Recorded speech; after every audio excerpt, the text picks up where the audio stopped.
2014년에 개최된 20번째 피파 월드컵으로 1950년에 월드컵을 개최한 브라질이 64년 만에 다시 개최하게 됨으로써 월드컵 사상 5번째로 이미 월드컵을 개최해본 나라가 또 개최한 대회다. 대회 기간은 2014년 6월 12일부터 7월 13일까지 진행됐으며 개최국인 브라질을 포함한 32개 본선 진출국 팀들이 브라질의 12개 도시에서 경기를 치렀다. 참고로 피파 월드컵 역사상 적도에서 가장 가까운 곳에서 경기를 치른 월드컵인데 월드컵의 경기를 치른 도시들 중 하나인 마나우스는 남이 3도에 불과해 역대 월드컵을 치른 모든 도시들 중 가장 적도에 가깝다. 덕분에 저녁에도 상당히 더운 날씨를 자랑했다. 이 때문인지 축구에서 보기 힘든 타임아웃인 쿨링 브레이크 제도가 도입되었다. 브라질 국토가 워낙 강대한 만큼 경기장 간의 이동 거리가 장난이 아니다. 한일 월드컵 때 인천에서 삿포로까지 오가는 건 거의 옆 경기장을 오가는 수준일 정도이다. 따라서 경기장을 이동하려면 비행기를 타고 날아다니는 수밖에 없다. 특히 아마조니아 밀림 한복판의 마나우스는 비행기를 타지 않으면 접근하기가 어렵고 또한 상파울루나 리우 데자네이루에서 마나우스까지 가려면 비행기로 좋기 4시간을 날아가야 한다. 경기장 중 6개가 신축이고 나머지는 이미 지어진 경기장이다. 스페인, 이탈리아, 아르헨티나, 독일, 네덜란드 등 극강 팀들은 예상했던 대로 지역 예선을 아주 쉽게 풀어나간 반면 의외로 잉글랜드와 포르투갈이 심각하게 고전했다. 잉글랜드는 막바지에 정신을 차리면서 조 1위로 직행한 반면 포르투갈은 결국 조 2위로 밀려 플레이오프로 밀려났다.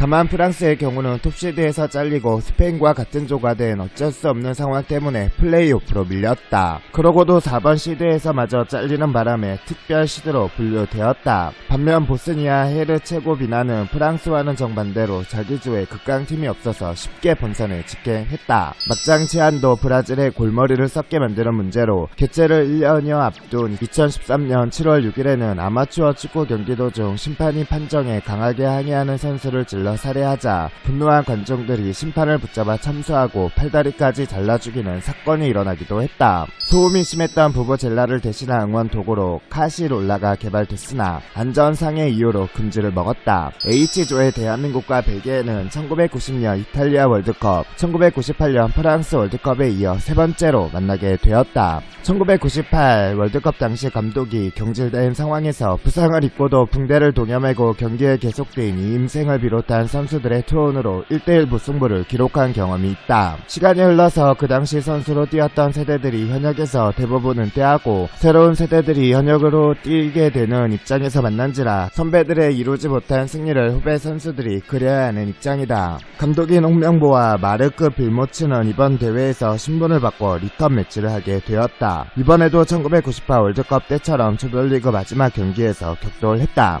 월드컵 역사상 처음으로 바로 전 유로 대회의 우승국과 준우승국이 동시에 조별리그에서 탈락했다. 스페인은 남아공 월드컵 결승전에서 만났던 네덜란드에 1대5로 대패하고 한 번도 진 적 없는 칠레에도 0대2로 지면서 일찌감치 짐을 쌌다. 호주를 3대0으로 이겨 만회했지만 그 전에 이미 조별리그 탈락이 확정된 뒤여서 결과를 뒤집을 수는 없었다. 전 대회 우승국으로서는 사상 최초로 월드컵 조별리그 한 경기를 남겨둔 상태로 조기 탈락한 사례가 되기도 했다. 이탈리아도 첫 경기에서 잉글랜드를 2대1로 이겼지만 코스타리카와 우루과이에 0대1로 지면서 월드컵에서 2연속 조별리그에서 탈락했다. 한편 코스타리카는 죽음의 조를 뚫고 8강까지 갔다. 브라질은 4강에서 독일과의 승부에서 1대7로 지는 대굴욕을 겪었다. 6월 10일 한국팀은 가나전에서 0대4로 대패를 당했다. 앞선 5월 28일 튀니지와의 평가전에서 졸전 끝에 0대1로 지면서 월드컵 전망이 어두워졌는데 이 경기로 인해 국민들의 기대감은 완전히 사라졌다. 이 경기 이전만 해도 상대 팀들의 전력이나 엔트리를 예의주시하면서 희망을 주려는 뉴스가 나왔었다. 포털 사이트의 스포츠 뉴스 대부분이 국가대표팀에 대한 국내외 관계자와 전문가들의 혹평으로 도배되었다. 무엇보다 이 경기는 출정식이었는데 출정식에서 패배한 나라는 본선 32강 진출국 중 대한민국이 유일했다. 거기다가 같은 조의 다른 세 나라는 평가전에서 연승을 하고 있었기에 더욱 대조되는 분위기이다. 포털 사이트 뉴스 리플이나 여러 커뮤니티나 3전 선패는 그냥 기정사실화하고 있고 승점은 고사하고 한 골이라도 넣을 수는 있나 라는 말까지 하고 있다. 본선 24강 당시 3전 전패 22등으로 탈락한 1990 이탈리아 월드컵 24강 이후 최악의 성적이 나올 수도 있는 상황이다. 그리고 피파 랭킹 19위 러시아와의 32강 본선 조별리그에서 1대1 무승부 승점 1점을 얻게 되어 박한 평가에서 잠시 벗어났으나 결국 이 긴 글이 무색하게 최악체로 깔보았던 알제리에게 4골이나 먹으며 처참하게 패했고 벨기에전에서는 선점했음에도 불구하고 0대1로 패배하면서 모든 것이 물거품이 되고 말았다. 어떻게 보면 1998 피파 월드컵 프랑스 1무 2패 30등의 재탕이 된 꼴이나 다름없었다. 대한민국은 그때와 마찬가지로 1무 2패 27등의 초라한 성적으로 광탈했다. 그리고 저 2패 중 하나는 대량 실점을 당했다. 그나마 단 한 골도 못 넣고 완전히 대패를 당했던 네덜란드전과는 달리 2골은 넣었다. 하지만 전세계 최초로 월드컵 본선에서 아프리카 팀 상대 4실점 이상이라는 불명예스러운 기록을 남겼다. 벨기에전 경기 중계 중 안정환 MBC 위원은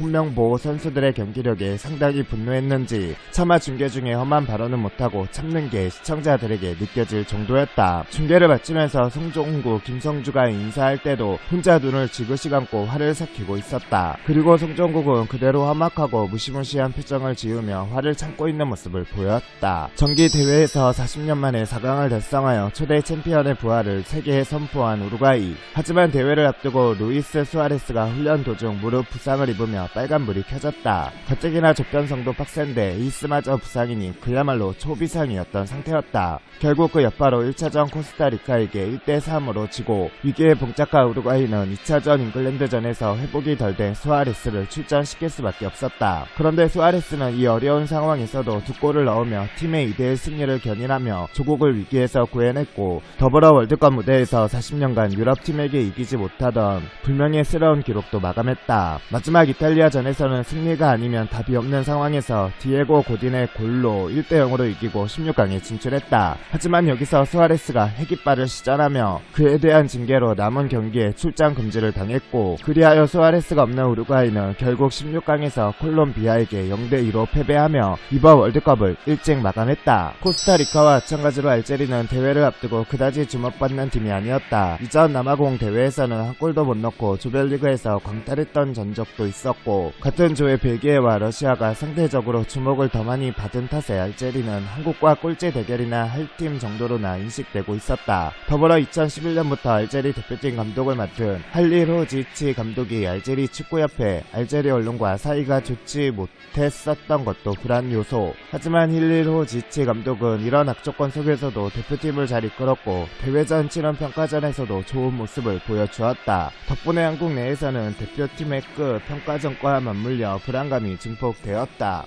하지만 그럼에도 불구하고 한국 언론은 여전히 알제리를 거저먹는 상대로나 취급했고 홍명보도 그렇게 생각했으며 나아가 해외 언론이나 도박업체까지도 한국과 알제리가 탈락하지만 적어도 알제리는 한국에게 진다고 압도적으로 예상했다. 이런 분위기에서 알제리는 월드컵을 맞이했고 1차전 벨기에를 만나 좋은 경기를 펼쳤으나 쉽게 역전패를 했다. 그러나 좋은 경기 내용 때문에 국내에서는 은근 불안감을 느낀 축구팬들도 있었다. 분명히 2차전 한국전 할리로지치 감독은 한국팀의 특성을 철저히 파악하여 벨기에전과 달리 5명의 멤버를 교체하여 경기에 임했고 이는 완벽히 적중하며 한국을 4대2로 영혼까지 털었다. 이는 알제리가 32년 만에 월드컵 무대에서 얻은 승리이며 동시에 아프리카 국가 월드컵 한 경기 최다 득점 기록까지 경신했다. 이 경기로 알제리는 축제 분위기에 휩싸였고 할리로지치 감독은 알제리 언론과 화해를 하는 훈훈한 장면까지 연출했다. 이 여세를 몰아 3차전 러시아전에서도 선제골을 허용하고도 1대1 무승부를 이루어 조 2위로 조별리그를 통과하였다. 자국 역사상 최초이다. 2002년 한일 월드컵 토너먼트에서 대한민국이 만난 팀이 순차로 모두 우승을 거머쥐는 기염을 토하게 되었다. 본격 킹메이커이고 16강에서 만난 이탈리아는 2006 월드컵에서 8강에서 만난 스페인은 2010 월드컵에서 준결승에서 만난 독일은 이번 대회에서 우승하였다. 우승을 차지한 독일 대표팀은 귀국 이후 우승 축하 행사에서 술에 취해 남미 사람들을 비하하는 퍼포먼스를 해 논란을 빚은 바 있다. 결승전에서 패배한 아르헨티나를 조롱하고 인종차별적인 퍼포먼스를 했다는 것이다. 다만 이 퍼포먼스 자체는 원래 있던 응원법으로 상대를 유인원으로 비하라느니 하는 것과는 하등 관계가 없고 그냥 고개 숙이고 침울이 돌아가는 패배자를 흉내낸 것이다.